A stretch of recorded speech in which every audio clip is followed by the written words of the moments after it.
listener production. The creators of this podcast would like to acknowledge the traditional owners of the land on which it is recorded. Aboriginal and Torres Strait Islander people are the first storytellers of this land. We pay respect to their elders, past, present and emerging, as well as any Indigenous people who may be listening today.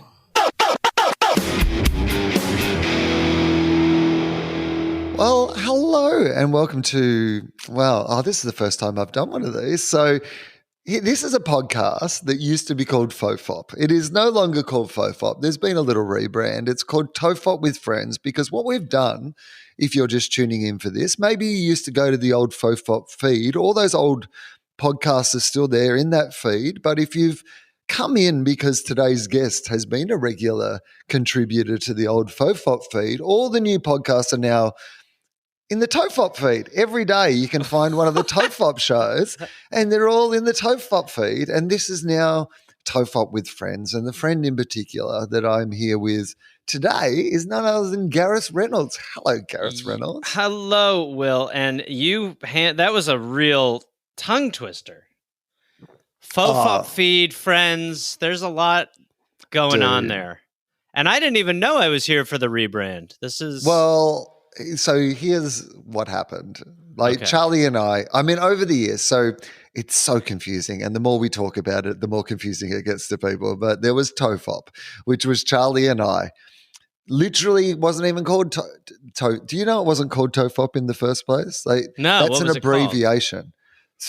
This was so long ago that we believed to have a podcast, you probably had to have some play on pod in the title because we like Smodcast, which was like Kevin Smith's podcast, and we were like, it's got to have pod in the title of the show. So legally, otherwise Big Pod comes after you and they'll sue you. You know how it goes. Well, people won't know what it is, and that'll kind of help tell people what it is. Oh, that is that would be like making your email it's garethgmail@gmail.com is how it ends up.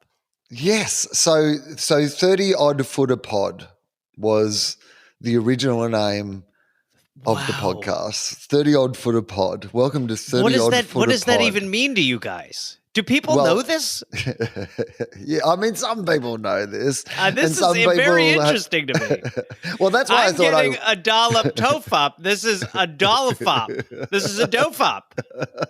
Oh, yeah, let's bring more confusing terminology into this. Don't worry, we'll get it. But this is, yes, I mean, explaining it to you, I think, is fun. So Charlie and I, we were big fans of the Kevin Smith podcast that he did with his producer, Scott Mosier.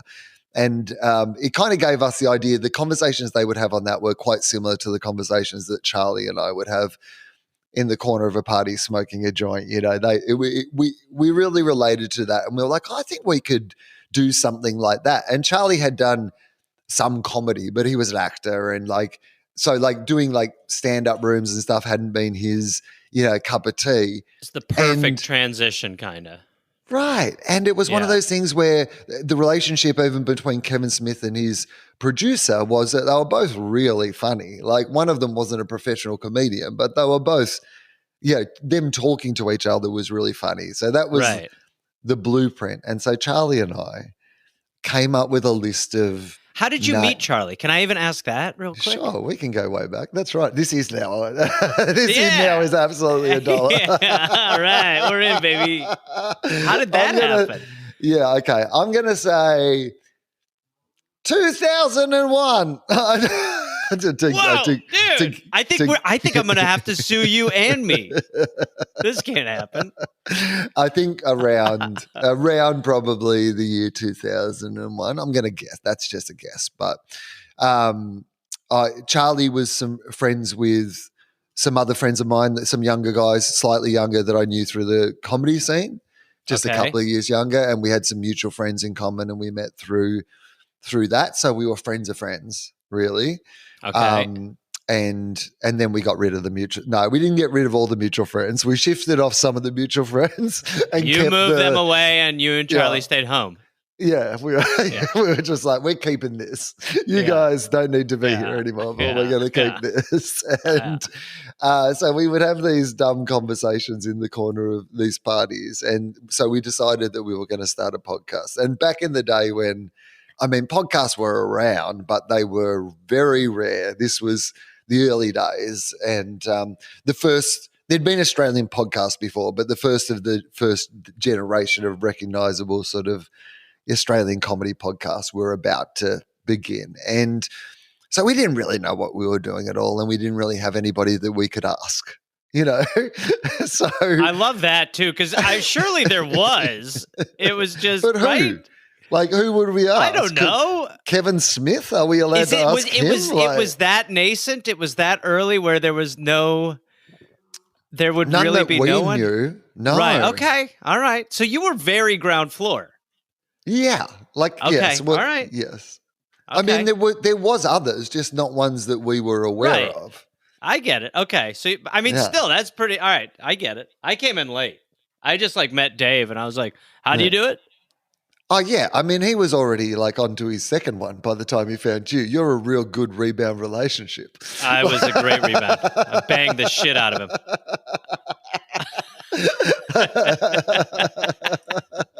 Okay. So you guys are starting. And starting remind me out. again what it stands for. 30 odd footer pod. Okay. All right. Okay. Yeah. Now, do you have any idea what that is No a clue. reference to? It sounds so Australian that I don't. Yeah, it feels very Australian. No clue. Okay, so what would your guess be? 30 odd footer pod. Like, if that was a reference to anything, what does it sound like to somebody who doesn't know what the reference 30 is? odd foot. Yeah. Is it sport? I would wonder if it was sporting related at all with you two. Yeah, okay. So that's a good guess. It's Australian pop culture, but when I say Australian, I'm using a very loose definition of Australian. A very iconic Australian, but an adopted Australian. Wasn't born in Australia, but very iconically Australian. An internationally recognized person in his profession, but that profession is not professional sports, although he actually does have a connection to professional sports in Australia. He has a very close connection to professional sports, even though he is not himself a professional sports person. Good. He's an entertainer. I'll give you that. He's an entertainer. Well, I was going to say Paul Hogan, Yeah. but he's definitely Australian. He is born and bred, I believe. Yeah. Paul So Hogan. a non-Australian. Yeah. Probably as famous as Paul Hogan, but you might not immediately identify Through him as being Australia? in Australia. Well, he was born somewhere else, and then Went there. He lives here, and identifies himself as an Australian. Well, now I'm lost again. Yeah. I was going to say, boy, I don't know. I think if I keep guessing, I might All offend you guesses all. are good guesses. No, I love this. Really? Like, I mean, I was going to say please. Mel Gibson because Mel he's Gibson, he was born in America, but so that would be a good guess. So, but Okay. no, not Mel Gibson. No, we would have changed it. If it was a Mel Gibson reference, we would have. Yeah, I wonder why. What's happening? Will and Chug. Our original name was Sugar Tits, and oh man. Okay. That is my best guess. Is it a man? I He's feel a like I'm man. playing Guess Who. It's he's a man. Okay. a man. Yeah, you can play. You can ask me questions. I'm happy to answer He's your a questions. man. Yeah. I don't know. Well, you can ask I'm trying to think. like if they're an actor or a singer. Okay, or actor. Yes. Oh, damn it. But they might also do other Okay, I have things. another bad guess. Yeah. It's a really bad guess. Mm-hmm. Okay. Dare I say, it's my worst guess. Okay. What is it? Yahoo Serious. Oh, well, you can't be serious, but no, it is not Yahoo Serious. Okay. Yahoo Serious, who famously Ruined everything. You must know that Yahoo Serious sued the internet company Yahoo because he believed they had ripped off his name. I did not know that. And the idea that a man thinks the word Yahoo is proprietary is phenomenal, obviously. I don't think the court case went in Yahoo's favour. No, they were like, you're not serious. He's like, He was mate, like, I am exactly that. That is It's precisely what I am. name and name. So would this be a New Zealander? Yep. It's a New Zealander actor. Yep. Who is very internationally famous. Yeah. Very super famous. Yeah. Probably the most famous New Zealand actor of all time, I would say. Is this person's oldish now? Older, yes. Older? 50s? I mean, yeah, I would say late 50s, late 50s, I would guess. 50s, late 50s. Charlie Clausen? Charlie, no, come on. The person, he's 59 years old, this person. 59 years old. And his middle name is Ira, I-R-A. Oh, I mean, he's not Irish, though, so it's fine. Careful now. You're with a British citizen, so is this a subtle dig, Will? It's not funny. Is this some of your new comedy? I don't love it.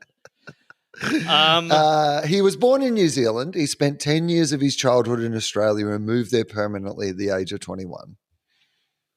Who the fuck is this?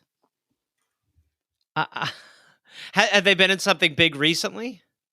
They were in something recently. I don't know how big it was, but they were certainly in something recently. Married to anyone famous? He was married to someone famous in Australia, but not somebody that you would know. And then they are not married anymore. And then he did date he's kind of dated a couple of famous people, I think. Fuck. This is... I don't know. I can't think of who... movies? Yeah, movies. Yeah, he's made some movies. He's made a whole bunch of movies. Made a lot of movies. Action? A couple of them have been action movies. Action? Some comedy? Yeah, I'd say there was some comedy in there, but it's not his predominant thing, but he can be very funny. Mainly action? Drama? Mainly drama. Yeah, he's a dramatic drama. Actor. A dramatic actor. Yeah. I don't know. I can't think of who the hell this is. I'll give you, let's see. Yeah. We'll do it,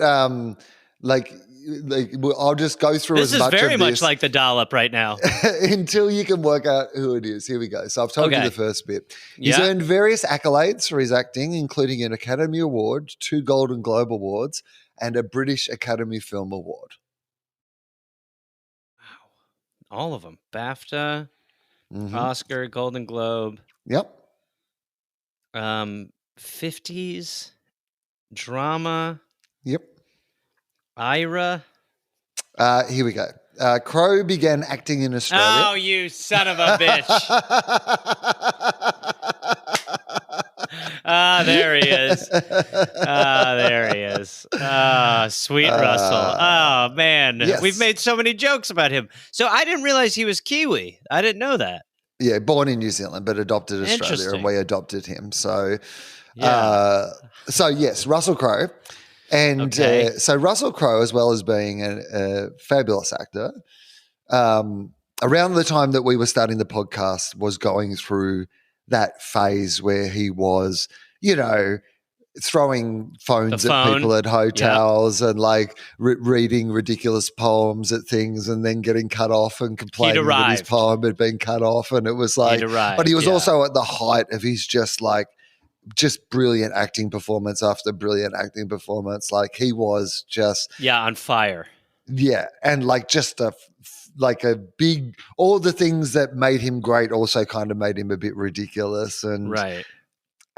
So he was one of those people, you might not know this, that he also is a musician. In fact, he started as a musician in New Zealand. I didn't know that. Yeah.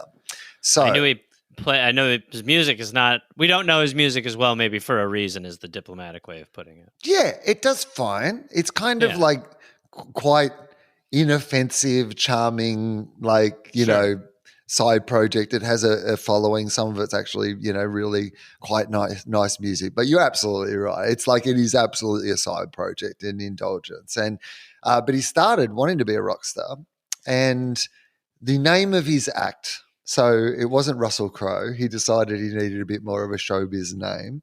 I'll give you the first bit, which is Russ. He called himself Russ something. Now, T-Nail. So, well, you're actually not a million miles off in that it is a wordplay kind of a bit like that. Okay. Not quite as good as yours, to be honest. But all right. He went by the stage moniker of Russ Le Rock. Now, Russ Le Rock. I don't love it. I mean, I'm biased, but I love mine way more. Yeah, well, I did say yours was better, but you haven't heard all of it yet because it was spelled Le Rock, spelled ROQ, I believe. So I don't feel better. I feel worse. You thought that would help? That doesn't help. No, I didn't think that would help. Oh, God. This is how you know he's so famous. Yeah. Because people were around going, yeah, okay, yeah, I guess. Like he'd surrounded himself with people like, for sure, that works. Yeah, that's good.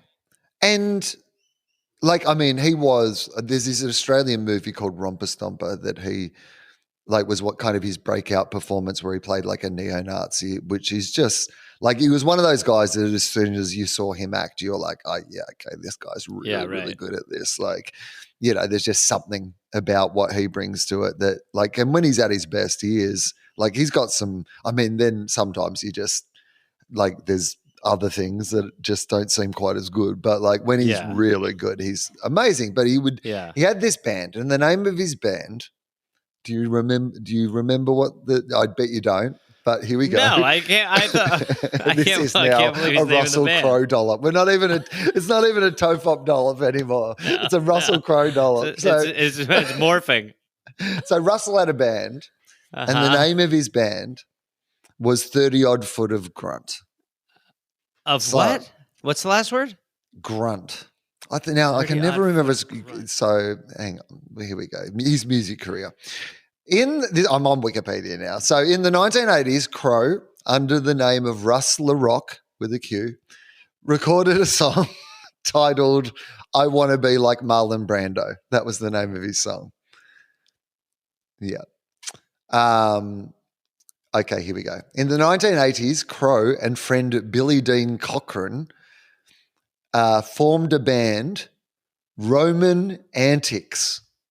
Roman Antics. Oh, like romantics. Oh, Jesus Roman Christ. Antics. They are loving the wordplay. With an X. Oh, God. What? So he's just, it's like, he's like, he has a thing. It's like if he has a type. He knows what he likes. He's like, look, we're gonna have the two words bridged together, and we'll end with an unpredictable end that still sounds like it should. He's naming things like Elon Musk well before Elon Musk was. Right. So, right. Roman Antics. So it's terrible. It's so bad. Roman Antics. Because that one is not like people be like someone would be like, do you get it? You'd be like, yeah, like Roman, like the antics of like romantics. You'd be like, oh, okay. And then you'd be like, wait, no, that isn't what because that's okay. All right. So Roman Antics, eventually Billie Dean Cochran and Russell are like, you know what, the music's great, but the name's got to go. Roman Antics, we're never going to get anywhere in show business with the name Roman Antics. So they formed the Australian rock band, and they called that band 30 Odd Foot of Grunts. So 30 Odd Foot of Grunts. Now, okay. The abbreviation. I can't believe this leads to the title of your show. The abbreviation of 30 Odd Foot of Grunts is, of course, TOFOG, right? Yeah. TOFOG, TOFOG. And so Yeah. we were 30-odd foot a pod, TOFOP. Now, here's where this gets very interesting. In 2005, 30-odd foot of grunts as a group had dissolved / evolved with No. crow... No, they did not. No, they did not. He better not have. It's a quote. In 30-odd foot of grunts as a group had dissolved / evolved, quote. With Crow feeling his future music would take a new direction. He began a collaboration with somebody else, and they called the band The Ordinary Fear of God. Now, Oh my God. So they went back to TOFOP. yeah. This is quite a chess match you have with Russell Crowe that he probably didn't know about. So he had two bands, both with the acronym TOFOG, The Ordinary Fear of God and 30-odd foot of grunts. Right. So I like you throwing a phone at someone is insane, but this is genuinely disturbing stuff that's happening in the musical side of Russell Crowe. Right. So 30-odd foot of grunts, The Ordinary Fear of God, both TOFOG, because you don't want to like lose the acronym. You have the bumper stickers. The merch is already kind of made up. Just kind of, you have 30 shirts left, 20 bumper stickers. And we kind of thought that was funny too. So we thought 30-odd foot a pod, TOFOP. And then TOFOP could stand for anything under the Russell Crowe, rule of naming things. Right. Like the letters are all that's important. It starts Right. being 30-odd foot a pod, but eventually the letters TOFOP can stand for anything. We had a list of other names that this podcast could have been that we definitely would have called it if we knew it was still going to be happening 14 years later and podcasts would be a thing that you'd have to explain to people because... Were they all under the TOFOP or you were like totally different names entirely? No, all under TOFOP. Okay. Oh my God. You have it. So okay. So we name the podcast this. This is how it all first starts. We do this for a little while. We used to do it at Charlie's house. Charlie was kind of in charge of the microphones and recording of it all at the start. But the truth of it is that neither of us knew what we were doing, and there were whole episodes that people can still listen to where we were talking into the wrong side of the microphone. They were those ones that were like this, and there was one side you were meant to talk into and one side you weren't meant to. And so we just couldn't understand why we couldn't get the recordings to sound good when we were literally talking into the wrong sides of the microphones for whole episodes. Thinking you got comedy gold. Yeah. That was a good pod. Yeah. Great pod, man. Great pod. Yeah, literally, like we're hearing more of each other's recordings through the other person's So why don't microphone. we'll just use my audio on your mic and your audio on my mic. That seems like probably the path of least resistance. What do you think about that? It's fine, right? That works, right? Can we do that? We'll fix it in the mix. It sounded like we were 30-odd feet away. And we would get so drunk. Like that was the other thing. Like we would just smoke weed and drink and then babble because that's what it kind of was like pirate radio. It was this secret thing. And then everyone got it became a thing, and then a business and and people knew what it was. And the whole way you're like, oh no, we're like an old shop that still only takes cash. One of those shops where there's everything from tin goods to fireworks and then do you need a gremlin? I can get I was just going to say where you buy a gremlin. Yeah, exactly. Yeah. And so Charlie left. Charlie had to leave the show because he was doing Home and Away. He got a job on Home and Away. He was doing in Australia. that after you guys started. He got home. So we did 70 episodes or something. I can't actually remember what the number was, but however many episodes we did.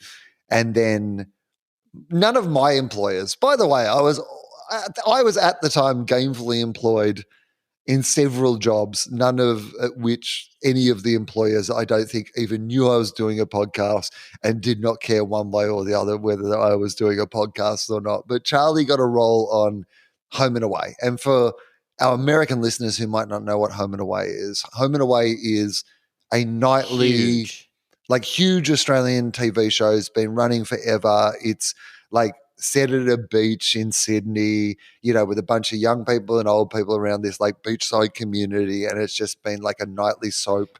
It's like it would be like if Beverly Hills 90210 had more cast members, was at a beach, and was every night. And in the UK, they get Neighbours and Home and Away. So I was very familiar with both of those, even though they're like 6 months behind. But huge shows. Yeah. So it's a very family-friendly show. It runs at like 7 o'clock at night, like on a mainstream network. And so they thought that probably Charlie doing the podcast wasn't. Getting high and drunk and probably wasn't their family image they were going for. And so Charlie had to leave the podcast. And after a while, I was like, oh, you know what? I'd still like to do something. I've been enjoying doing this. But I didn't want to then just go and start a new podcast with somebody else or whatever. Charlie and I always hoped that at some stage they would be like, it's fine now. And we don't really mind. We don't think it's that big a fuss. But so I went off and I was starting to go to the US and stuff as well. So I started FOFOP. And the reason I called it FOFOP was I wanted to recognize Charlie. I called the guest Charlies. And it was like FOFOP, so it was different to TOFOP. But almost like, FOFOP. It was like a play on words as well. A very Croatian play on words. And then some people thought it was 15 odd footer pod because it was only like half of the original. I was like, I like Pretty this. Good. Interpret it however you want it. That wasn't is what I was going for, but that's exactly what it was. Exactly, always what it was. Yeah. And so then Charlie came back to TOFOP. And then so I kept doing FOFOP as well, because that was up and running then. And then we had TOFOP. And then Charlie wanted to do some and I wasn't doing FOFOP as often. So we started doing alternating weeks on FOFOP. So he would have a guest one week, I would have a guest every other week. And then we went to this network who, is where all our podcasts are now. And they looked at what we did and they said, you shouldn't be doing it like this. This is a bad way. It's very confusing for the listener. So confusing. Why are you being so intentionally confusing about everything? Yeah, you think clarity is important to advertising this is what you think? Is that how you're... Yeah. Okay, that's interesting. It's a way we can't explain any of it and it all sounds the same. And when people... people are like, sorry, so this Russell Crowe was involved? No, he was never. No, I shouldn't have given. No, Russell Crowe was never involved. No. Only in the name and the reason we have the name. But anyway, the point being, it's all now in the same feed, which is TOFOP, and all our shows. We've been doing weird side projects and we talked to a listener whose family had the biggest horse in Norway, which was something we talked about on the show. And we talked to our friend Levins about going on tour with the boy band 5. Are you familiar with the boy band 5? No. No, it was around the back, that sort of British boy band pop thing. There was that. Yeah, that sort of. Yeah, right. There was a group called 5, and they were spelt with a 5 at the start, and then IVE 5, and they were the bad. Yeah, 5. And they were the bad guys, the bad boys of. They had a bit of rap in their bad boy songs band and stuff. Yeah. Yeah, right. And anyway, they still tour, but here's the fun bit. There's only 3 of them. So So Russell Crowe is like, I'm managing a band.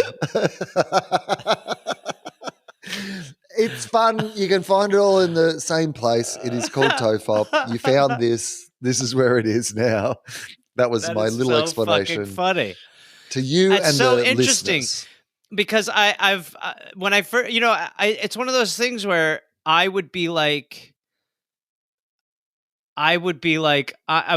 out I'm on the new TOFOP, and then I would see a new FOFOP with Gareth Reynolds, and I'd be like, I'm on FOFOP, but I thought it was TOFOP, and then you'd be like, can you do a live TOFOP? And I'd be like, I thought it was FOFOP, but then I just kind of got used to it.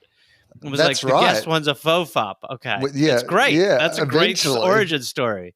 But now we're just going to streamline that shit, and you can find all our stuff in the exact same feed. So this is TOFOP with Friends. Yeah, and you are the friend. And you are FOFOP is done. Well, this is FOFOP. I know. Technically. Don't do this to me. I Don't know, you do this to me. It doesn't make This is FOFOP is yes. This is TOFOP with Friends, which is FOFOP, but this is TOFOP. Now I know your fucking language, buddy. This is the podcast formerly known as FOFOP, which is now known as TOFOP with Friends. So now we have TOFOP Classic, which is not called. It's just called TOFOP. Let's not confuse it anymore. We have TOFOP. Okay. We have TOFOP with Friends. Yep. Yeah, we have I did a cricket with you and Charlie. I had a cricket series this year, which was called Two Guys, One Urn, but was still in the TOFOP feed. Right, just like, right. Right, so anything that we do is like in the TOFOP feed now. So if Charlie and I will be if it's in the TOFOP feed, it will involve either Charlie or I. Or both. Or both. Or Russell Crowe. But never not either of us. Right. Okay. All right, should we start the podcast? Should we start rolling? Okay, good. That is wild. That is very interesting. That must feel nice. It's a good time for a reset for people to. It's nice. You know what the funny thing is? I think is that's good. I think we realize that all the kind of core principle of it all is we have a world and people often cross over. So somebody might appear on my cricket podcast who's also appeared on TOFOP with Friends, who's been part of the broader conversation we've had on another thing. They might do philosophy. Like there is actually people who have done different things on different shows within our world. And so just having it all in the one place and all interconnected makes sense to us. You've also done many podcasts for a while. Like you've really had how many have you had at your max? Well, 4? I mean, yeah. Okay, so this year. It's a lot. This year there's been Charlie and I do a weekly AFL adjacent Australian Rules Football podcast, which is called Two Guys, One Cup. Yep. Then during I did a cricket one that was very similar to that. Charlie was a guest on that, but he was not a regular person on that. So that would be a TOFOP. I won't do it. Okay, go ahead. So I was doing Two Guys, One Cup, which is the AFL podcast. I was doing Two Guys, One Urn, which was the cricket podcast. I was doing TOFOP. I was doing TOFOP with Friends. And I was doing Willosophy. 5 different podcast projects that were actually all happening at once at some stage this year. Yes. That's crazy because I am doing 3 now and our Patreon. And I'm like, man, it is a lot.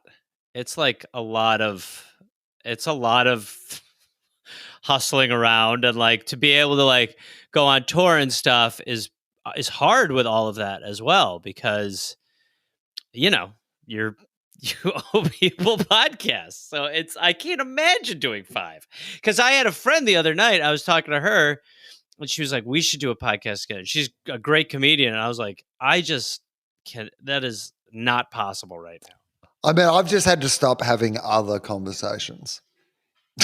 Yeah, I'm like, I can get all the podcasts in, but I do not have any downtime to talk to anybody else in any other way. Well, that's always funny too, because you and I, I think over the years we've spent more time hanging out, but for so long, it was just like, we'd sit down, you'd be like, hold on. Before we'd even start talking, you'd hit record, and I'd be like, oh man, we're getting right into this shit. You get me really fucking high, and then you just be like, no, hold on. All right, there you go.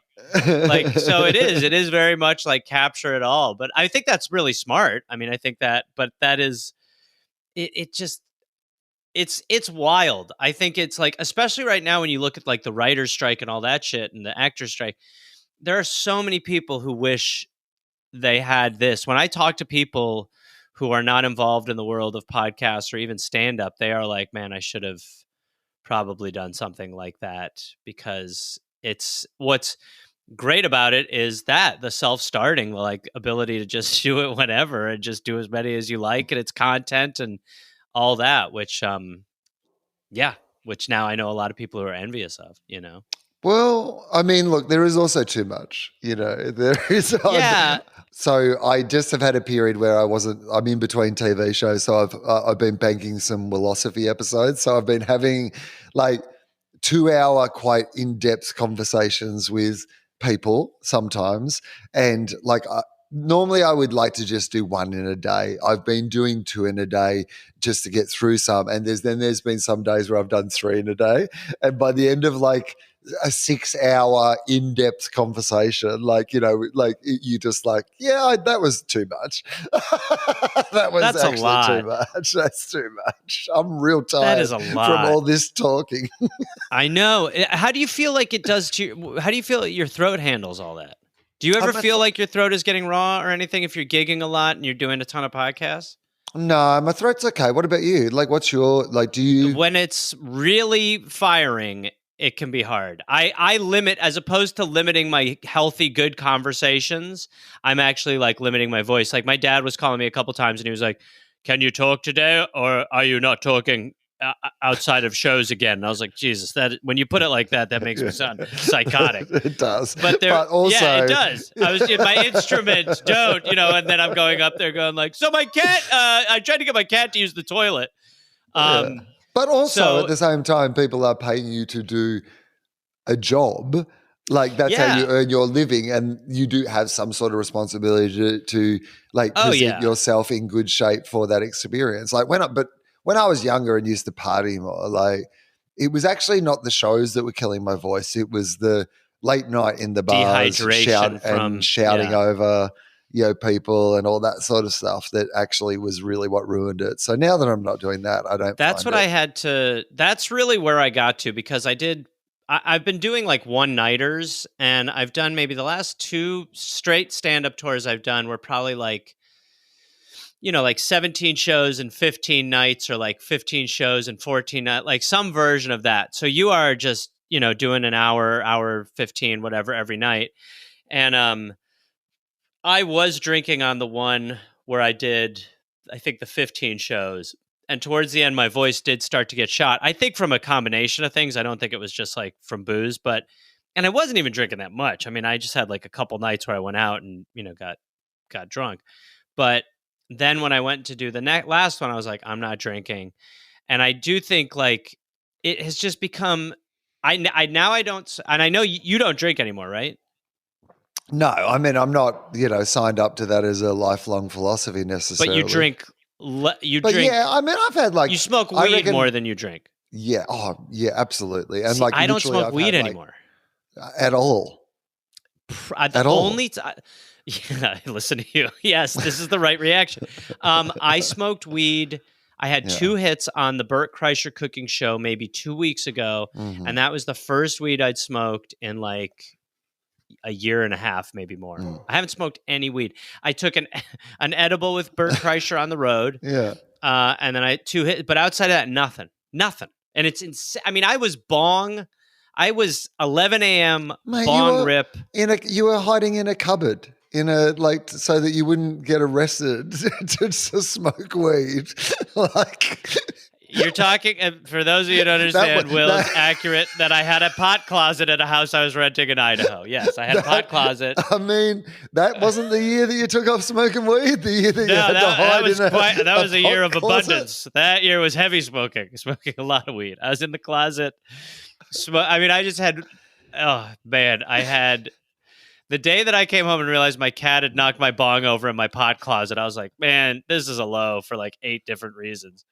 Yeah, no, no, the pot closet was not the low. The low wasn't even when I moved to Idaho, where it's illegal, and I must have bought, I'm not kidding, $4,000 worth of weed I was buying for a year. So I was like, I loaded up, and I had so much weed, and that wasn't the wake up call. The bong rips in the morning weren't the wake up call. There really was I had no aspiration to stop smoking weed. Before bed, I was like, I have to smoke weed. I'd wake up in the middle of the night. If I woke up, I'd take a hit of weed. I just like took a couple weeks off, and then that just sort of snowballed into like a thing that I could just kind of eliminate. And I was like, I'm just going to take advantage of it while it's like out for a minute, and then it has not come back, and it's crazy. Do you feel different? Like, what's the difference in your life? I think that it made me. I think. Well, I think in general, there's probably a little more. I mean, I have this like hacky to pull from my special, but I used to walk into rooms and be like, "Why am I here? I came in here. Why did I come in here?" Like that used to happen so often, and sometimes the reason would be to get high, but I would forget. I would walk in a room. I'd be like, Why did I come in here? And I'd be like, I don't remember. And then 10 minutes later, I was like, I was going in there to get high. Like, so my memory, I feel like my memory has adjusted. I feel like on the Dollop, like I can pay attention to the story. I can even tell when we're doing the Dollop, like there are times where Dave will be like, it's a good question. Like he's almost like, why is this motherfucker asking a good question right now? Like, who is this guy? Like, so there are times, or I'll be like, but that was the guy who sold him the other one. So that guy's conning both of them. And he'd be like, yeah. And those are times where before I'd just be like, pun your way out of this. Come up with it. Do an accent. Fucking move. Smoke bomb. Move. And so I can tell, like, in that way, I just feel like there is there's just a difference. I really think mainly in the, because I used to, when I would do like weekends of shows, I would last show I had, I would get really high before I went out. Cause I'd just be like, see what happens. And I don't think I ever was like, I don't think I was ever doing that, being like, man, what are you doing? Like, I was like, no, it's a different experience. There's kind of like there's more nerves in me than usual. There's an oddity to all of it. So I still think that was great. But the Dollop, as you know, like, as we both know, there are times where you're sitting out there and you go, the fuck is this guy talking about right now? Like, what is happening? I missed 1 second and now I spent 30 seconds fixating on my joke about this cowboy that I might have. And now the woman is dead. Is the woman dead? The woman is dead now? Is that whole family died while I was thinking about that joke? No. I can't ask him. He'll be furious. You know how he gets. He'll be furious. And so I think that, like, there's that. I've gotten better at that. So I think there's just some short-term memory advantage that has come back, but at the cost of at the cost of really enjoying, like, cleaning a counter or like doing your dishes. Like, that was the thing that I loved about weed so much. Not that I'm done, to your alcohol point. Like, I'm not like, there's no part of me that's like, I'm out for good. It certainly has made traveling easier, not scrounging to find weed everywhere.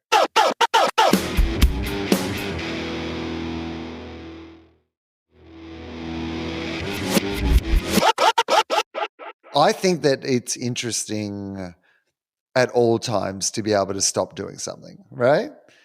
Just to make sure, like, it's that classic thing of going, you've got to make sure that you can still stop so that no one ever has to tell you to stop, right?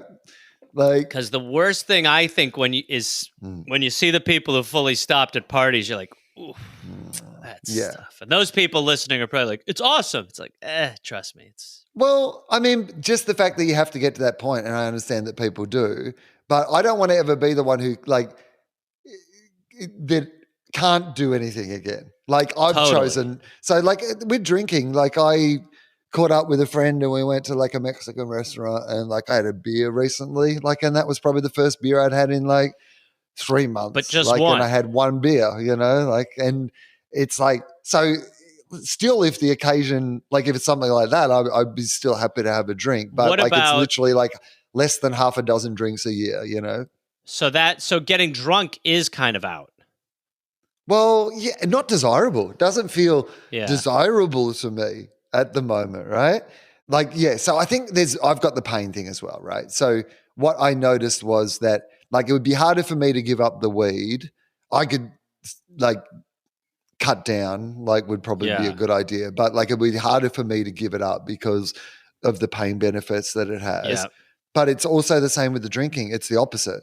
Like, all my health stuff feels so much better now that I'm not drinking, from the inflammation, but not just the inflammation from the alcohol, but the fact that when you're drunk, you use your body in ways that aren't, entirely being aware of, like if you're hurting something or sitting uncomfortably or like whatever it might be. So the benefit that I have felt, like just physically, like less pain, I just don't think it's worth it. Clear-headed too. I drink so much less. Yeah, you'd be like, we are going to have, if you wanted to go out and like have a night out and have a few drinks, like when you were here, I'd be like, well, I don't see Gareth. Like I'm going to see him once, do you know what I mean? Like in a year or 2 years or whatever, like the thing would be.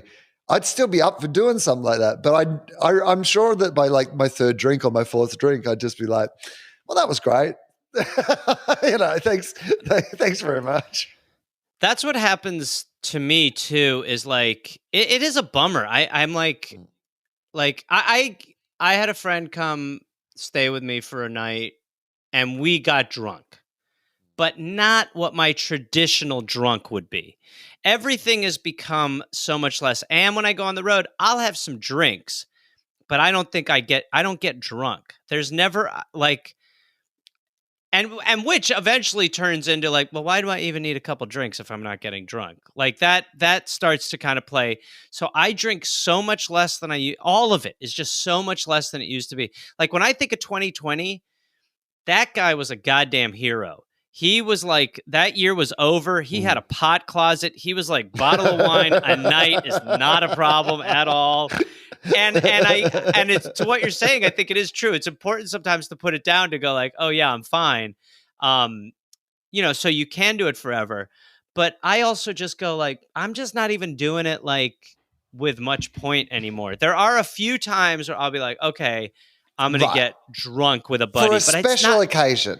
Right. Yeah, but it's as not even like, it's not shots. It's not hard alcohol. Like that whole chapter has just kind of organically worked its way out now.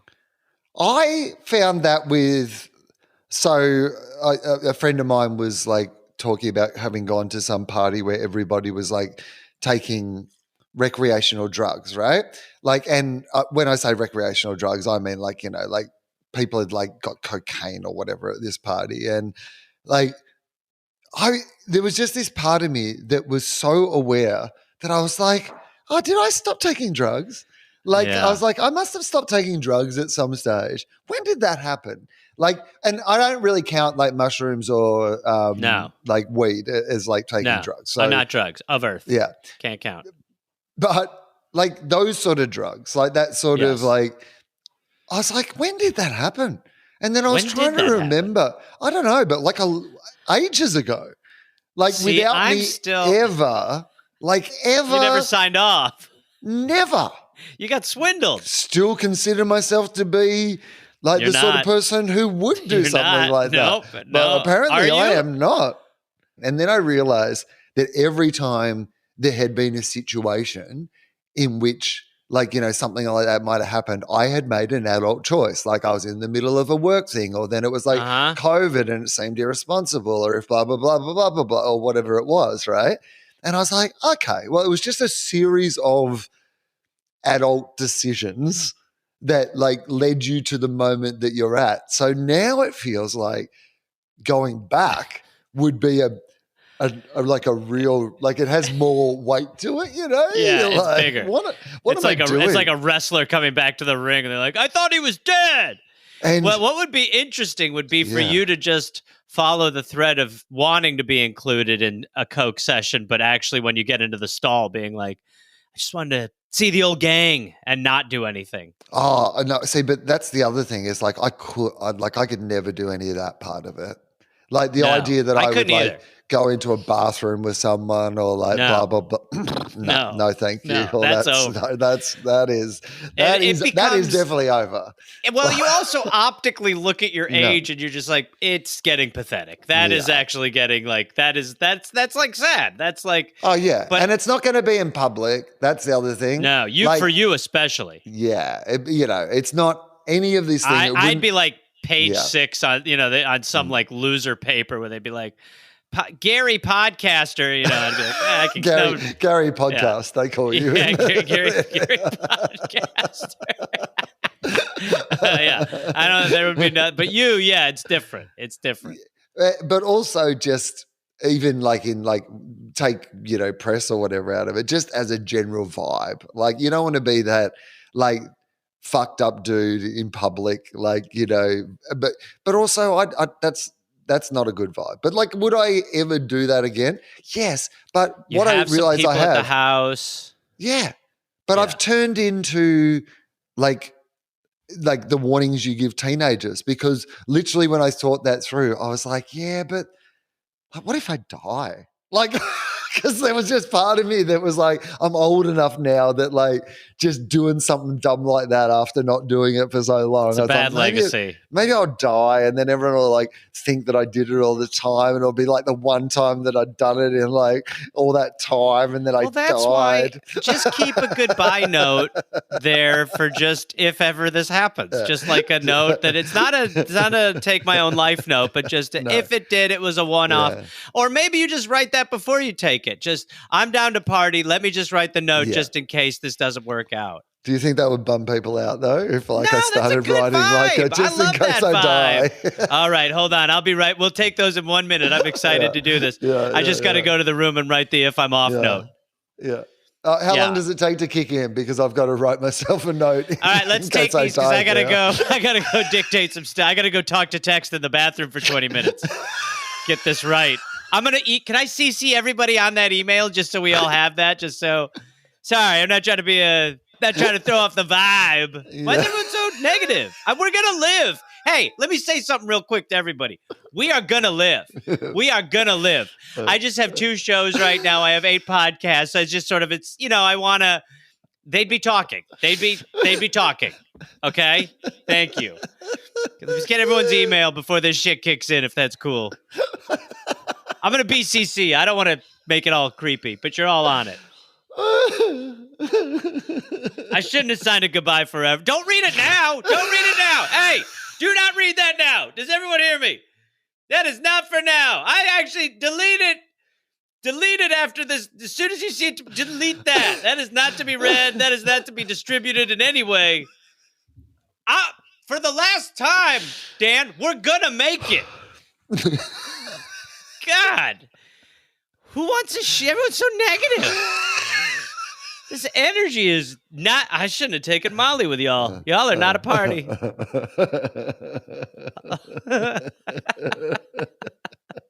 Yeah. No, it's true, man. I don't know. I still am good for like... I could still do a Molly every now and then, maybe once a year man. or something like you're that. younger than me. You should be still having some good times. Well, but they're limited. I think to what you're saying before, like work, it's like you spend, you've been successful for so long. For me, it's like it has just kind of incrementally gotten busier and busier. And I'm just like, I put it first now. I just put it first. And, you get into this whole thing to just party and meet women. And that's like the move. You're like, that's why I'm going to go do comedy. And then eventually you're like, party, meet women? I can. I have a show tomorrow. Like it kind of all changes the more that, it comes with it. It's really it's my boring thing I say all the time, but it's also, it's why when people go, oh, you got into, like, I'm sure you just got into this because you wanted people to pay attention to you and blah, blah, blah. And you're like, yeah, that's why I got into it. It's not why I kept doing it. Like if I kept doing it for the reason I got into it, that's when it gets sad, right? Yeah. Like if I was still acting like I did when I was in like my 20s and first like got a little bit famous and like, people were coming to my shows and whatever, then it'd just be real sad. Like really sad. I would love to have known 22-year-old starting to rise Will Anderson. He must have just a good time. Yeah. So the real good years are like, say 25 to 29, I reckon. That's a good patch around there. Yeah, that's some real fun times. A little bit of spending money. Yeah, I've heard some of the stories. Didn't have to wait in line for much. It was a good old time. Yeah, just great. Oh, man. The best. I would love to have It been turns there out for there that. is enough drugs to overcome massive social anxiety. So Oh God, I it's know one of fine. Mm. your stories, the one where you had to smuggle the Molly via your body. Oh yeah, okay, yes, that's Oh, right. Oh man, good times. good Good times. times. Good time. We're just on a porch having two non-alcoholic beers. Just Good good times. Good times. I'm gonna read that email. Anyway, I'm just Let going me to read that compose it. goodbye email to you. Let me It see how just that sounds. sounded like a good general one just to have on file, ready to go. Yeah, Just that's in why I framed it on the case. wall. I do think, like, I'm at an age now. This is so funny because I'm only I'm 49 years old. But I'm now at the age where if I died suddenly, people would be very sad. It's still too young to die suddenly, but it's not so young that anyone would launch a coronial inquiry or like investigate it. Like no Oh, one would come be on. like, what has gone on here? They'd just be Yes, like, well, they yeah. would. No, people no. die at that age. They die They all do, the time but they're at like, that what age. happened? No. Yeah, what happened? Doing, But 2 days later, they're like, oh, well, they died. That's what happened. See, this is what's such a fucker because I remember when I was. Well, okay, so when you're 18, you look at a 25-year-old like, whoa. When you're 25, you look at a 30-year-old like, wow. When you're 30, you look at a 38-year-old like, yee. When you're 38, you look at a 44-year-old like, ah. And when you're 44, you're like, it's not that bad. Oh, Like, I'm not even saying it's bad. I'm having a great time. I'm not like, no. I'm saying, but I'm just saying I don't if think I you're. died, I don't people think would be you're right. like, oh, well, people die. No, right? they wouldn't. No, you're 49. No, they wouldn't. They'd be This like, is that's older. fucking crazy. This is older than most people in history live. History, but we've come a long way. Trust me, I stopped smoking weed. I've paid attention on the podcast for almost a year. Yeah, I don't know if you've noticed what's happened in the last couple of years. Life expectancy is going down again, and people Not are here, randomly buddy. dying. It's going way. No, it's going here. It's just like boom, and yet people here are like, it's pretty good. It's a pretty good place still. No, but I still think you're of the age where you're still young enough. I'm not saying there is a statistically likelihood that I am going to die. I'm saying not even saying that I'm now in like this zone of whatever I do. Like I always in 7 years, I think you're in the zone. You have 7 years of people. So if you want to have people be shocked, get moving in the next 7 years. After that, I think you're right. I think people go, oh, okay, good life.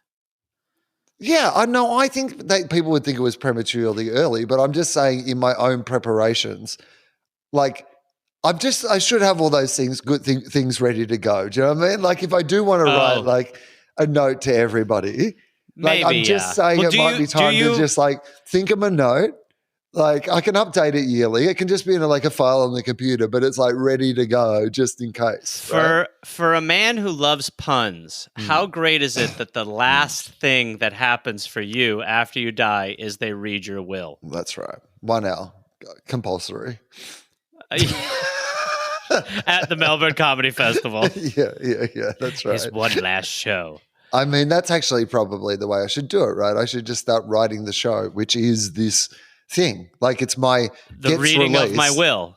Yeah. Oh my God. Yes. So every year I update the reading of my will and it's just there on my computer, ready to go for the year when I do actually die. Yeah. People are like, geez, I'm playing will? Yeah, you cast it. Yeah, Adam Hills' will. That's great. That'd be great. Good. Okay, that's good. I like that. That's a good way to do it. You're about to go on tour all over the world. We should mention that. So as we speak, because people will hear this week, so you're about to be in the UK, right?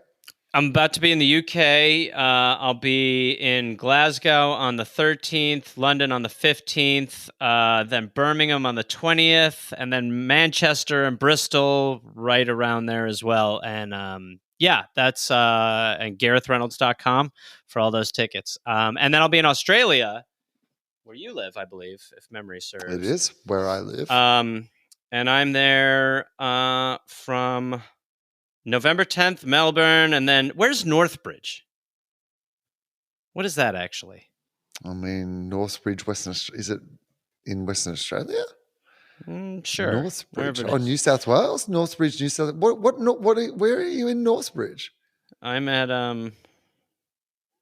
Rechabite. What? How good am I at this? Anyway, wherever, if you know where that is, go there. And then Adelaide the 16th, Canberra the 17th, Brisbane the 18th, the Comedy Store in Sydney on the heard of all those 24th. places, but what is Let's what see. is this one in the middle here? Okay, hang on. I'm gonna go to your website and I look remember up your it. tour dates. I think it might be. Here we go. All right, let's go through this. So, is it Perth? Can't be. the Retrobite, Northbridge, Australia. You're absolutely right. Is it Perth? So, I think it Perth. is. Wow, that's a there crazy you go. little. Yeah. All right. So there you go, Perth. So yeah, you're absolutely right. Crazy. So wait, I go from Perth, Adelaide. That really should just basically say Perth. That's what that should say. It should say on your website. That's Bristol, my American Melbourne. friend who does my website for free, just being like, "Fuck it." He's just Perth? like, "I don't give a shit." Yeah, Yeah, Perth. that should definitely be Perth. So people in Perth. People in Perth. I'll be at Rechabite, which is a place too in Perth. Yeah. Yeah. So I don't know. Just those fucking tours. That'll be wild. Yeah. So do you get any downtime? Do you get some time in the UK while you're there to do anything? Yeah, because my mother lives there. So I actually bailed on 2 shows. So I have a lot of time. I'm going to be just hanging out with my family for a lot of it. Nice. Good. Which is good and bad. But I mean, just hanging out with my mother, hanging out with my mother is great. I love that. But like, yeah, you know how that goes. Extended family, there's some wild shit there. It's also like, I mean, I don't know how much people even pay attention to like COVID stuff, but I just know my family fully doesn't. And it's like going crazy over there. So I'm like, I just don't want to get it while I'm over there. Like, so I don't know. Does that stress you out anymore? How do you feel about that? I mean, people don't give a shit. No, like absolutely the opposite of that. So yeah, I have responsibilities and I am mostly a freelancer. So I have 2 states of being. One is freelance, which means that if I am sick, I can't work. And the other one is that I am the boss of a whole bunch of people who, if I get sick, they don't get to work. And so both of those responsibilities mean that I am one of the only 20% of Australians who are up to date on their free COVID vaccinations, despite the fact that they are free and that they work and the government gives them out for free. Should I remind you that they are free? Like, how much are they? They do not cost anything at all. Like, you can actually just get one if you're overdue for it, which 80% of the population Can you get it in Northbridge? 100% you could get one in Northbridge, probably like a legit one and also an off-brand one in Northbridge. Go to Rechabite. They give you, But yes, it's stunning to me how little.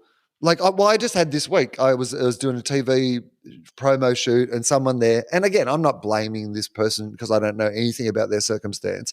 They just tested positive like the next day, and then there was a scare through. And I had a week this week where I had like a corporate gig for 2 days where that was like my mortgage for a month and a half. You know what I mean? Like, it wasn't like I couldn't do without that money. I was luckily fine and didn't catch it. But it's like you just kind of live as a freelancer, like from sort of moment to moment where it can all just fall apart. So no, I'm still super paranoid about it. But I also realize that I have become – like, I just can't talk to people about it anymore because can't talk to people. Yeah. And I think it is, I don't really necessarily know what it is. I tried to, we still do masking for Dollop shows. I tried to get it going at my stand-up for a while. It's kind of just stopped. But I also think people just don't even want to hear it. And I mean, I get that, but when you are on the road, like when I go do like 15 shows, I'm like, yeah, I'm going to fucking do everything I can to not get it because it just ruins your tour. And then when you're doing tour after tour, you're just like, yeah, I'm not gonna get it. I just don't want to do it. I mean, I do everything I can. And then like my family there is just like getting it, 3-4 times and are just like, whatever. And I'm like, that is just not my attitude. Well, yeah, but the problem is when it becomes everybody else's attitude. It is David Cross has the line where he says, "My body, my choice. Your body, my choice." Yeah. Yeah. Which I think is like a good way of putting it, you know? Yeah. It's so true though, because like I feel, and you do feel like the absolute like spoil sport having to be that person. Or you do what I've ended up doing, which is like just I don't go to anything or see anyone particularly when I've got other things on. Like I've got better at like because I have to go to these situations for work anyway, right? Like, you have to fly or you have to whatever for work anyway. And so like when it's not compulsory for me to go to something, I always feel like it's an absolute indulgence. I'm like, nah, can't go to that. Like the risk's too big. And part of that's just because nobody else gives a fuck anymore. Because you're like, yeah, no, I think back to when we were in the most people give a fuck phase, and I was like, no, we're not doing enough, and now I'm like, Jesus, I will suck that time's dick to come back. I will do anything. Remember when we thought that 90% vaccination first 2 vaccination rates weren't good enough? I was thinking when I'm on the plane and when I'd be on the plane and I'd watch a guy like take his mask down and take like a sip for too long, and I'd be like, buddy, you're done sipping, get it back up. And now I'm just sitting there with my own mask alone on a plane like, Jesus Christ, nobody's got it on. I remember, so I flew the day before the mask mandate was lifted in Australia on planes and the day after. So literally and I knew from that moment how the rest of it was going to go because on the way down, because Australians are in general quite big rule followers in the grand scheme of things. There's a lot of rules in Australia, and we like to think of ourselves as renegades, but which is why you guys for a while were like crushing. And so when the rule is in, we're pretty good generally at following the rules. And so most of the people on the plane were still wearing their masks on the way down, even though it had been announced it was being rescinded at 6 o'clock that night or whatever. The next morning I flew on the plane. I was the only person on the entire plane wearing a mask. And I was like, well, that's, people go, oh, we don't need mandates. People will just make good decisions. And you're like, they didn't. No, they don't. No, they don't. No, please. That is not. No, we tried to outrun it for as long as possible. But, dude, I mean, we bought a van. We drive to our shows now for the Dollop. Like, there's no flying. It is full-on van driving. Which adds some time.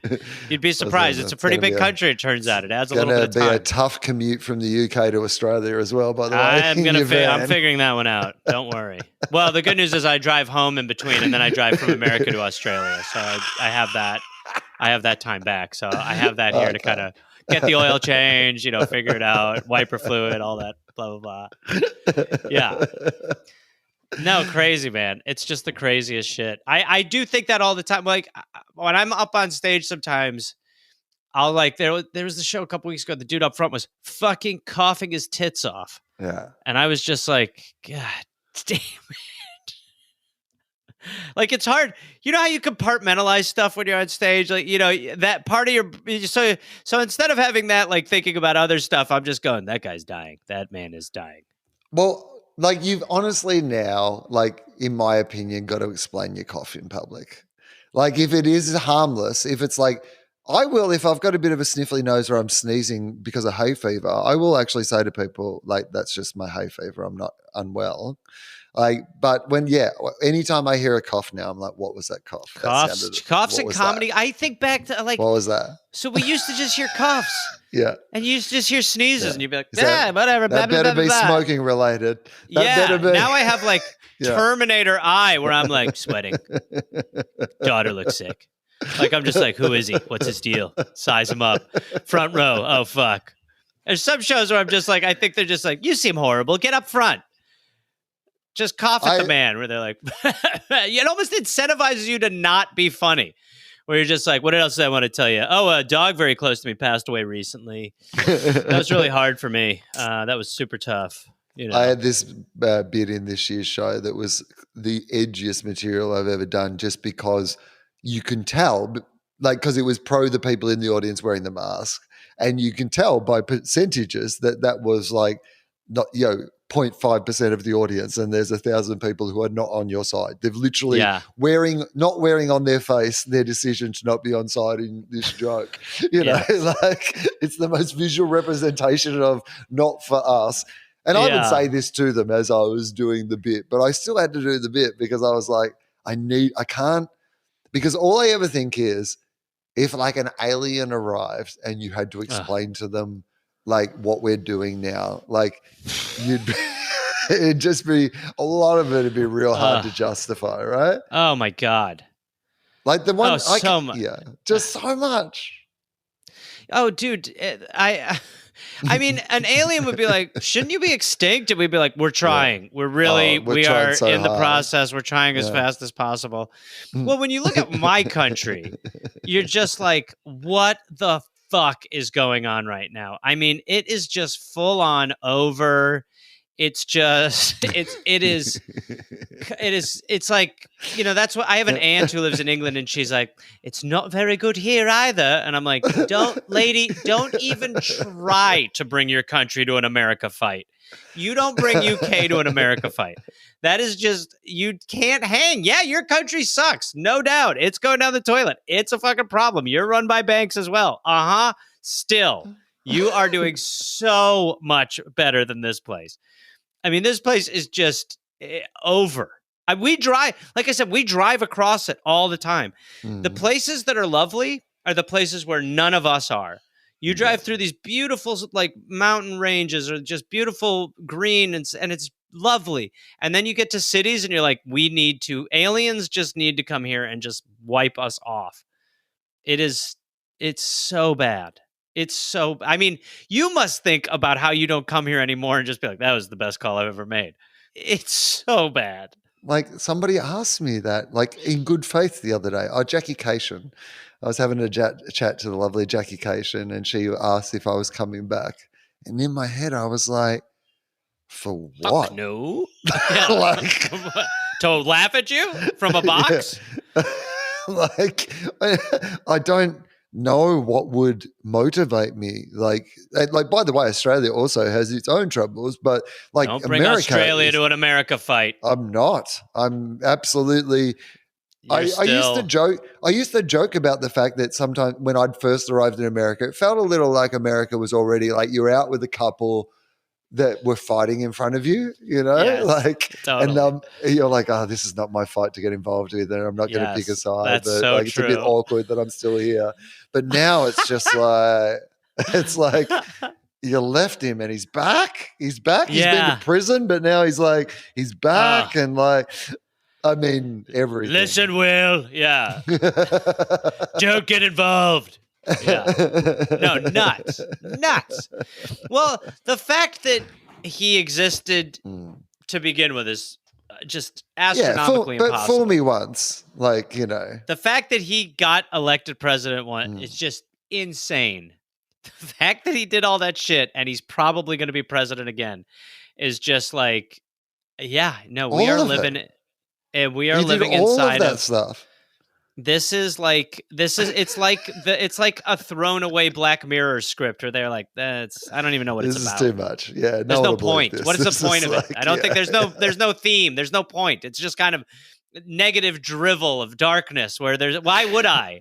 I don't know. I was just kind of, this is like a chat GBT, like imagine dystopia. Yeah, totally.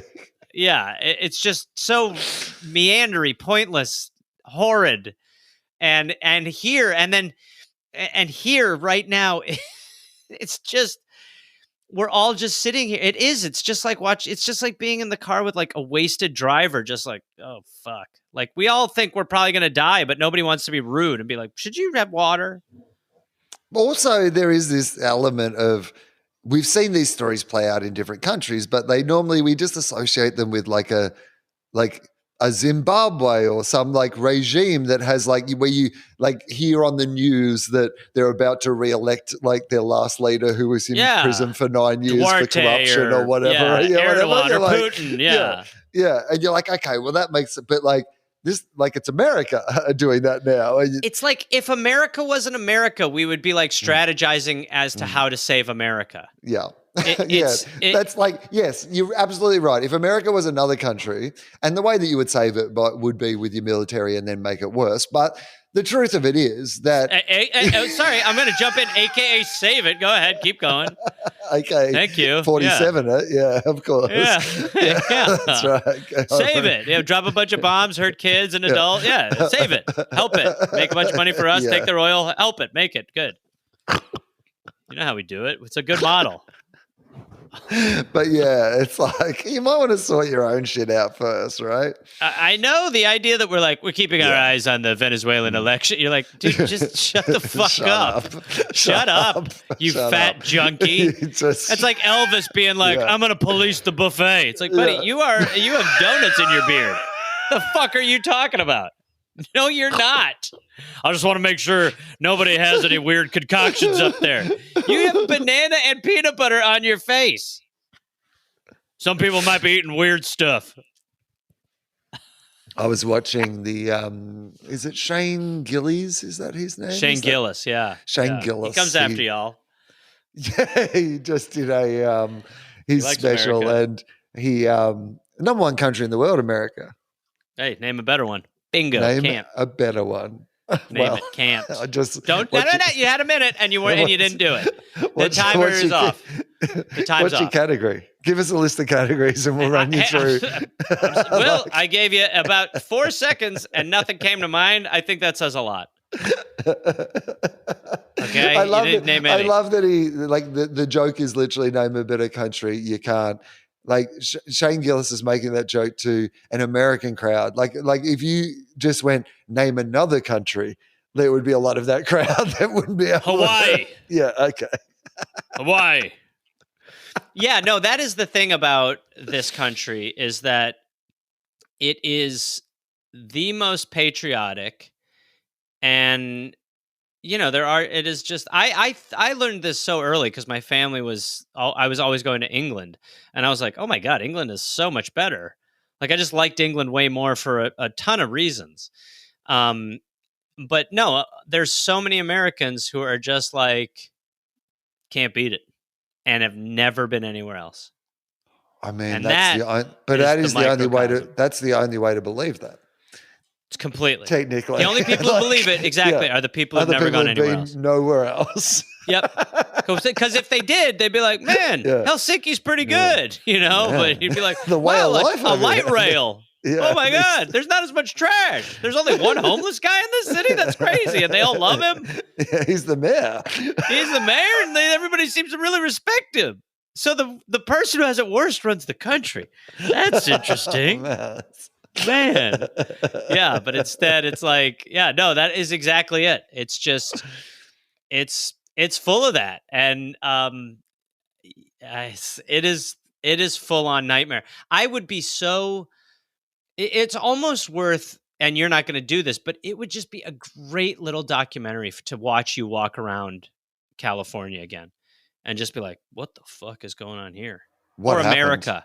Yeah. Go to LAX and just even the domestic travel here has, like, as I'm sure when you travel here, you're probably like, this sucks. I mean, it is so bad now. I heard that from explain. somebody and I was like, I could not handle it even back then. They're like, can't. You're flying tomorrow? Well, you'll have to get here a week ago. Yeah. No, a week before this phone call you've just made. Sorry. Yeah. You're running a little late. Yeah, you're actually a week late already. Your flight's been canceled. So you can't go on your trip. So there's no more trips. Your career's over. And your career's been canceled. Your flight and career have been canceled. Well, and you just you'll go up and like your bag will be 5 pounds overweight or something, because you're hauling gear and merch and stuff. And they'll be like, your bag's 5 pounds overweight. And you'll be like, oh, okay. And they'll be like, that'll be $250. You're like, I'm sorry. What? Yeah. Like, you'll have to book another flight. You'll have to book another flight and put your gear in the chair next to you. I'm so sorry. It's just, my buddy and I, we were on a flight and they lost our bags before our flight left. We had little bag trackers on it. And my buddy's like, our stuff's in like Illinois. And I was like, well, we're going to Tennessee. And we were like, okay. They just there is just. And it didn't go via there. It just went there. it was with us. Yeah. And then at our connection, they were like, send it to Illinois. Yeah. We were just like, we were watching it. We were like, what's going on? What the fuck? No, please, no. And they're like, we're so sorry.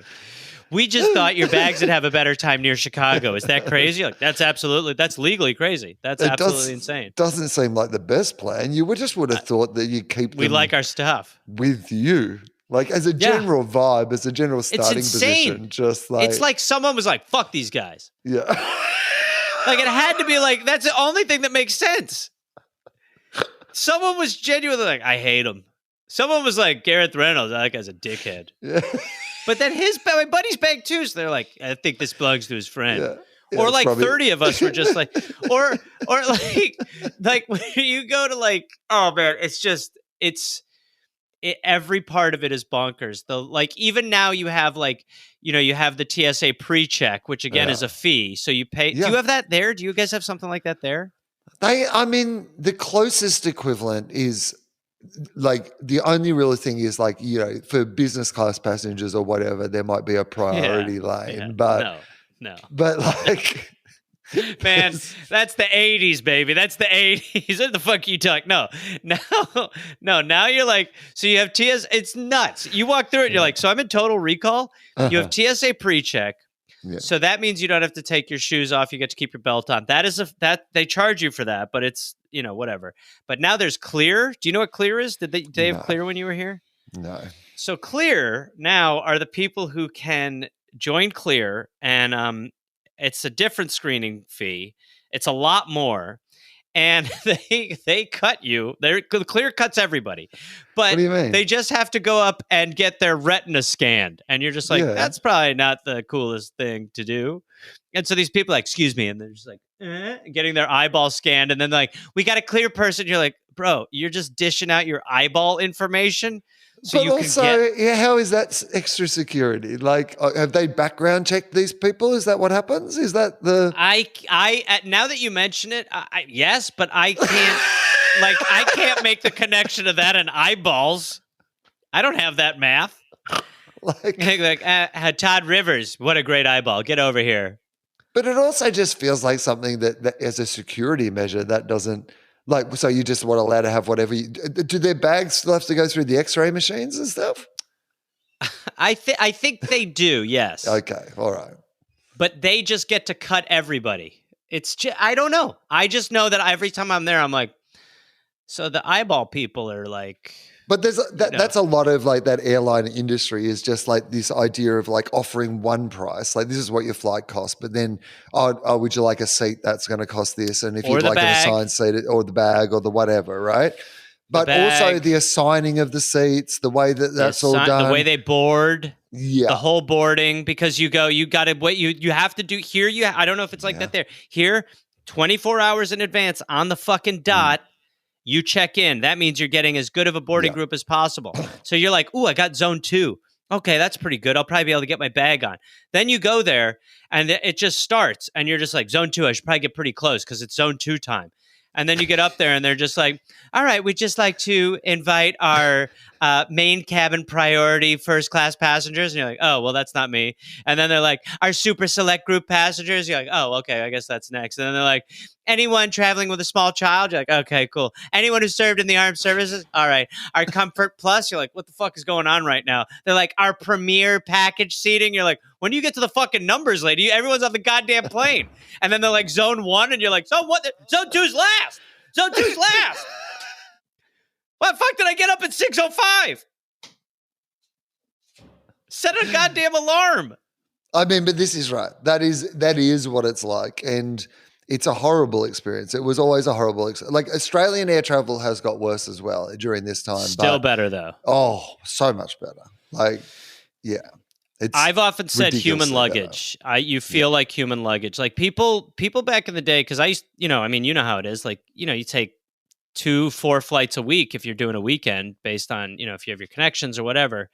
And people would be like, how do you do it? And I would be like, well, I mean, how do you go to, I just sit there and I just count the minutes. I just sit there and I just am like, at some point today, it'll be over, but it's just horrible. And that was before it got bad. back then, I look back then, I'm like, man, that was awesome. That was the best. Now it's just, now it's awful. Now it's the worst. How about this? You remember this. You'd get on the plane and they'd go, all right, everybody, get to your seat. We have an absolutely full flight. Every flight. They're yelling at you because everybody's seat's taken. You're like, it's crammed in. You're just sitting there, Not enough room for everybody's things. Everybody's sweating. Everybody has to pay extra for everything. Yeah, we had to $50 extra to pick a seat that's total trash. And just everybody's sitting there miserable, and you're sitting there as they're like, well, we're actually 34th in line for takeoff. And you're like, this little vent thing doesn't work. This doesn't work. We're all dying. We're going to a cold city, and it is hot. We're dying. And they're like, no, that 25 minutes might be in line to take off of this. And you're like, I'm gonna kill him. I'll kill him. I'll step up. I will do it. I'm gonna send the message. It's nuts. Yeah, that's entirely my memory of the system.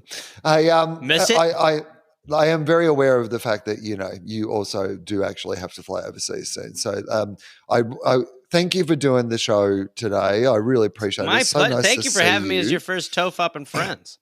I will see you in Australia when you are out in Australia. I believe there's a couple of nights that we are in the same cities, so I think we might be catching up, working together a little as well. We may well indeed be doing that. Maybe. Can I promote my new podcast too? Of course you can. Absolutely you can. It's called, and I would love to have you on it at some point. It's called We're Here to Help, and it is with my friend Jake Johnson, and it is it's a call-in advice show. So people call in, and we give them advice, and we're both pretty not good at it, but we get very what are they calls. Asking you about? Like, what sort of advice are you Tons of stuff. One woman, her gardener was named Santos, and her child was 3, and her child started thinking that Santos was Santa, so he thought that the gardener was Santa Claus, and she was trying to get her child off of that. We had a guy who, during Gay Pride Week, unknowingly at his new job, wore some glasses that had rainbows on them, and not gay. And everyone at his work thought he was gay, and his boss thought he was gay, and started kind of treating him well. So for 2 years, he's just been the gay guy at work, and he just hasn't had the balls to say anything. And now he likes a woman at his work, and he doesn't know how to work his way out of that. There's a guy who got his boss tickets to an ostrich farm, and his boss never acknowledged them. Turns out the ostrich farm was 6 hours away. It's just the craziest gift ever. A woman was taking care of a couple. She lived with roommates, and she was house sitting for a couple, their cat, while they were gone. And then so she was just masturbating furiously because she doesn't have roommates all week. And then on the 6th day, she realized there was a cat cam. And so she'd been masturbating in front of a cat camera, and she never knew if those people know or not. And she's like, should I tell them? Should I ask them? What do I do? So it's kind of that level of problem solving where it's nothing dire, but the people who call are always very serious about the problem. And it's Jake Johnson from the New Girl who gets a lot of people who are a lot of females who call it are just oh my God. So it's short. It's really it's 30 to 40 minutes twice a week. It's very fun, and it's called We're Here to Help. And if anyone has a question, sorry, I'm like an infomercial. They can send it to helpfulpod@gmail.com. We're trying to get more Australians in the blood. Yeah, absolutely. No, you can talk as much. I mean, it's a fascinating topic. Honestly, firstly, those cat cams, they don't record. I mean, they can record, but mostly people are just running them all the time and then just checking in occasionally to see what's happening. So there's a possibility that this has been. But they left town and never asked her to cat sit again. Okay, they left town as in left that town entirely? No, they went out of town again Oh, and asked somebody else. and didn't ask her to come back to look after the cat. Well, you know what? By the way, bad manners not to say there's a cat cam, right? Oh, I mean, well, yes, probably, yes. Bad manners. You shouldn't be Well, like yeah, saying, I mean, you're certainly not trying to entrap someone. Yeah. If you're asking somebody to come and look after your cat for you, you shouldn't also be spying on that person like in that situation, right? So No, you and also, but this is what my point was. I've dog sat, I've had cat sitters. I fully assume that masturbation is taking place when I'm gone because I know when I was dog sitting, masturbation was taking place. Well, New environment, it's exciting. I mean, it's also if it's a period of time, people are just people, right? Like they're not eating your food. I mean, come on, we're making ourselves at home in your place. That's you've what's invited them. They're not into your taking house. shits. That's what I mean. Animals. That's worse. Yeah. Like if there was the choice between the two, I'd rather you touch your little dickie on the couch than shit in my toilet. To be honest, how great! First of all.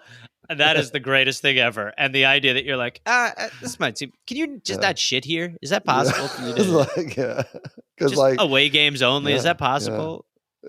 The yard's fine, or you go down the road, there's a gas station. They have a great little area. I just masturbate all you want. Oh. Just please. That I'm fine with. But also there is a cat. I should point out there is a cat. It's not all fluid notes. I have other stuff. There's a cat that needs food and all that. Yeah, for sure. But this is He'll be important. shitting here. Yeah, I'm fine He'll with be shitting freely. Yeah, you may use the litter. I should point that. If you scoop yours out, you may use the litter. There's an extra box for you in the bathroom. Yeah. So yeah, it's shit like that. It's it's really fun. That's good. I love that because like talking about those sort of things and the complexities of those, like, little issues, but that are big issues for the people who are going through them it's fun. It's a fun topic, like to tease out all the pros and cons and, reasons for and all that sort and of the thing. bad pitch, the swing for the fences one. Like there's and there are some that are more serious. Like there's a woman who's she got her tubes tied and her husband was supposed to get a vasectomy and now he's dragging his feet. So then you're like, ooh, you're like bad pitch. You fake a pregnancy. You can get really, you can get devious. But yes, anyway, that was all. And then yes, my dates go to GarethReynolds.com and I look forward to seeing you, Ando. Nice to see you, Gareth. Thank you so much for doing this. Thank you. Always a pleasure, truly. Listener.